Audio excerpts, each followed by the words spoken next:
Hello, fellow human! Welcome back to another Dank Doggo slash malicious compliance. We have 5 stories in total for you guys today. The first story is posted by /mango 123456 with the title of Restaurant Employee Amuses Himself, Delights Me and My Kids.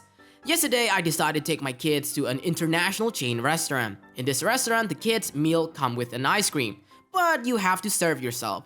That was a problem because there weren't any bowls beside the ice cream machine. So I thought, I know what to do. I'll simply ask an employee for some bowls. And that's just what I did.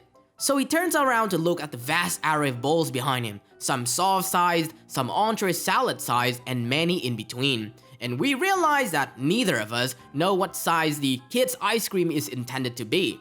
So he thought, I know what to do. I simply ask a manager. And he says, hey boss, what do we put the kid's ice cream in? Without turning around, the boss says, a ducking bowl! What do you think? Yeah, but what size of bowl? The boss, with his inimitable charm and tact and grace, says, just ducking, give him a bowl! The employee looked back at the bowls and then I saw him get a big grin over his face. I apologize about that, sir. I think it's probably these ones, he says as he hands me 2 of the largest bowls they have in the restaurant, practically giggling with glee. My children were similarly delighted. The manager walked by when we were halfway through and made a noise like a startled opossum, but said no actual words, definitely going back there. Well, that employee is awesome. Don't let jerk bosses bring you down. On to the second story, written by /EarthShaker495. I demand to be put in a seat that is able to recline. A few years ago, I was on a flight from LA to Singapore. Takes about 16 plus hours. I'm a tall dude, around 6'3", or 190 centimeters, so I don't fit very well in economy class seats. On most planes, my knees are often very close or right up against the seat in front of me. This makes it impossible for the person in front of me to recline their seat, which usually isn't a problem once the person in front of me sees how cramped I am in those tiny seats. However, for this particular flight, the man in front of me was not having it. He tried to recline his seat but couldn't because my legs were there. He turns around and sees what's happening and asks me something along the lines of, do you mind letting me put my seats back? I respond with, I wish I could, but I physically can't. I will do my best to give you as much space as I can, but it won't be much. At this point, he starts to get angry and just start pushing as hard as he can back on his seat. Needless to say, this was not particularly pleasant for me. I ask him to please stop, and he says, I'll stop when I can put my seat back. I decide I'll just wait him out and eventually he'll get tired. After about 10 to 15 minutes of this, he calls a flight attendant over and proceeds to demand a new seat. The flight attendant tells him there are no available seats and he will have to deal with it. He demands to speak to the pilot. So the flight attendant goes up front, talks to the cockpit. Keep in mind that throughout this, he's still pressing with all his might against my knees with only short breaks to yell at the flight attendant. After a couple of minutes, the co-pilot, he wanted to speak to the pilot and wasn't happy about this, comes back and tries to explain to the man that he can't change seats because there are no other coach seats free.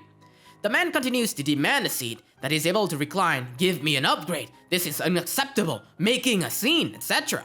The co-pilot finally gives in and says while looking at the man, Sir, would you like to sit up in the business class? The man stands up and mutters something similar to, ducking finally! To which the co-pilot responds, Sir, sit down, I wasn't talking to you. He turns to me and repeats, how would you like a seat in business class? I have, to this day, never seen someone as fierce as the man as I walk past him to my new business class seat with free drinks. The pilot made the right call. I hope to hell he had a huge grin while saying it, and the two of them giggled all the way to the business class. On to the third story shared by /The Romper. Was told to actually read the policy, so I did. I work for an office and we have 8 weeks busy season with mandatory overtime 12 to 14 hours per day. During this time, the company agrees to reimburse us for dinner up to $13 per meal. We just have to submit a claim with our receipts at the end of the busy season. Food options around my work aren't great, so I usually brought my dinner from home. But sometimes I was too tired to cook after a long day, so out of the 8 weeks, I purchased maybe 10 meals. 3 of those meals I spent $13.5, going 50 cents over the limit. This resulted in a whopping 1.5 overage, which my manager said it was no big deal, and that I could include on my expense claim. He signed off on it and everything. A few days later, I submitted my report. Head office emailed me saying that they rejected my expense claim and that I could resubmit after I removed the 1.5 overage. I wrote back saying my manager was fine with the 1.5 overage and even signed off on it, and they responded by telling me that they do not allow overages and under any circumstances that the $1.5 must be removed or they wouldn't able to approve any of my meal expenses. They ended their email with advice that I should actually read the company policy next time. Fine, they were right, I was wrong. So I decided I would read the policy very thoroughly before redoing my expense claim. Yes, the policy clearly stated a $13 maximum on purchased meals. Oh, and what's this? The policy allows a $10 per diem for meals you bring from home. I very happily removed the 1.5 overage and added an additional $300 for the 30 meals I brought from home. I should read the company policy more often. For your information, if you're wondering whether I got paid the $300, the answer is yes.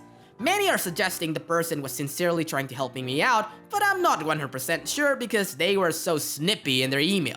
Also, when we emailed the meal policy at the beginning of the busy season, there was no mention per diem and no one else in my department knew about it. Either way, I made sure to thank them just in case they were being sincere and I was too jaded to see it. Well, that is an awesome way to get money that is coming to you! On to the fourth story shared by wSlash barbecue lunch. Can't you just unload around me? So this happened earlier today and was too perfect to not share with you guys. I work in constructions as foreman for new house build. The location is kinda strange. The house is 250 feet up a hill via footpath only. All of our materials have to come up this footpath by hand. It's a pain in the butt to manually carry, quite literally, an entire house up the hill. One of our saving graces is having 2 parking spots on the street at the bottom of this hill marked with the official no parking signs. Unfortunately, there is an elementary school about half a block away and the parents of the children seem to regularly, at least twice a day, thinks it's okay to park in our spots. Now, I consider myself as a reasonable person, so if someone is parked in the spots and we don't have a delivery or need to park a truck, I'll let it go. If we need spots and there's someone parked there, however, I'll ask them to move nicely and most of them, they do it immediately. Until today. I get a phone call from the lumber delivery truck that is en route to our location. He says he'll be there in about 2 or 3 minutes. I let him know that I'll meet him at the street and make sure he has space to park. He's carrying all the materials to frame the roof of our house, which is a lot really big lumber and will take easily an hour to bring up the hill. So naturally, I didn't want him to park in the middle of the street with hazards on for an hour when we have a perfectly good parking spots for him. As I begin my trip down the hill, I noticed there are school parents sitting in her car idling, assuming that she's just waiting to pick up her child. I walk up to her car and politely let her know that she's parked in a no parking zone and we really need her to clear it to park a delivery truck. She scoffs at me and rudely states back, "I'll just be here a few minutes and your truck isn't here. Take a chill pill, dude." Before I can respond, a giant lumber truck comes around the corner. I wave to him and then gesture towards him toward the woman in the car who has now put her window back up to ignore me. I put my best customer service smile and wave at her through the window. She put it down halfway and angrily shouts, "What?" By now, the truck has pulled up alongside her car and I politely ask her again with a stronger tone of voice to move her vehicle, reminding her that she's illegally parked in tollway zone. Then she gives me this wonderful idea. She says, "Can you guys just unload around me? Jesus, it's not that hard." I give her another smile and walk away with a brilliant plan forming in my head. I instruct the delivery driver to park as closely to her as possible and block her in with a porta potty that is one end of our reserved spots. And the parked car is parked just adjacent to our spots on the other end. He smiles because he immediately gets what I'm trying to do and proceeds to expertly block this lady and her car into a little 2 parking spot jail. We unstrap the lumber and my guys begin humping the material up the hill. Meanwhile, I call the police parking enforcement to let her know the situation. At this point in time, I wasn't trying to get her in trouble. I just wanted to get a record of why we're blocking a part of the street so we don't get in trouble with the city. The very friendly traffic officer lets me know that she can be there in about 30 minutes and deal with the situation for me. Wonderful! As we continue to unload the lumber, the child of the parent shows up. And wouldn't you know it, mom is just realizing that the lumber truck is parked so close she can't get out of her driver's door to meet her kid. She awkwardly clambers across the inside of her car and stumbles out the passenger door, shooting glaring looks at me and the truck driver in the process. She loads her kid in the back and then begins to realize that she has no way of leaving. She comes storming up to myself and the driver and states, "I'm in a big hurry. You need to move your damn truck right now so I can go." Before I can respond, the driver gets a grin on his face and says, "Ma'am, in order to unload the lumber on the truck, we had to unstrap it, and per our company policy, I'm not allowed to move the truck with any unsecured load on it. Sorry?" This sends her to aneurysm levels of blood pressure. Meanwhile, I can barely contain my laughter. "Screw your policy! I have to be somewhere!" she barks at him. At this point, with impeccably convenient timing, the parking officer finally shows up and parks behind the truck. She doesn't see the officer arrive. While the officer is still getting out her vehicle, I just casually say, "Can't you just pull around it? It's not that hard." With the biggest poop-eating grin I've ever had, I watch as she realizes that I just used her line on her. "Screw you!" she yells and storms back to her car and angrily clambers back in through the passenger door and into the driver's seat. At this point, the officer is walking up to myself and the driver. Before she can introduce herself, the mom in the car slams into reverse and stomps on the gas, crashing into a porta potty and knocking it over, and then throws her car into drive and tries to mount the curb and drive onto the sidewalk. The officer, the driver, and I staring in disbelief as she gets halfway over the curb and gets stuck. I can hear her screaming obscenities over the idling truck from inside her car. The officer promptly walks up to the door of her car and orders her out. My favorite part of the entire thing is watching her face go to shock as she realized that she just did all of that in front of a police officer. She gets slapped in cuffs. As the parking officer calls for second unit and she's promptly sat on the very curb and she tried to drive over. She sits on the curb yelling to the now two officers about how we told her she could stay there and that we never asked her to move. The traffic officer responds that she was the one who originally called when she first refused to move and that she already knows what's going on. While myself and the driver are giving the report to a second officer, my guy finished moving the remainder of the lumber and the driver finishes his statement and takes off to go back to the yard. By the end of the ordeal, she was arrested, charged with child endangerment. Her kid was in the back of the car this whole time. Reckless driving, destruction of property, the porta potty, and driving on the suspended license. On top of that, she also got her car towed, the kid went home with his grandma, and she went to spend some quality time in a cell. I never expected to actually heed my advice to just pull around it. But I think next time she'll probably think twice about parking in the tow-away zone if she ever gets a license again. TLDR, rude lady parks in construction site reserved parking, asks us to unload around her, so we park blocking her to do so, gets mad, and when she now has no way out, crashes into our porta potty and tries to mount the sidewalk, gets stuck, and got arrested by an officer who was on the scene and with all her children in her back seat. As delicious as this story is, I just feel sorry for the child, had to endure all of this while sitting in the back seat. On to the final story shared by woof/Alabastre. Ex-girlfriend wants to cut off our electricity? No problem. I was living with my girlfriend and roommate and we split the cost of every bill evenly, even though each bill was in one person's name. Well, that was the idea, but I naively helped my girlfriend to pay her part of the bills. In other words, paid completely for most of them. The rent was in my name and electricity in my girlfriend's, etc. Well, I eventually got tired of her crap, arguments, smelly gerbils, not doing chores, and we broke up. It was messy.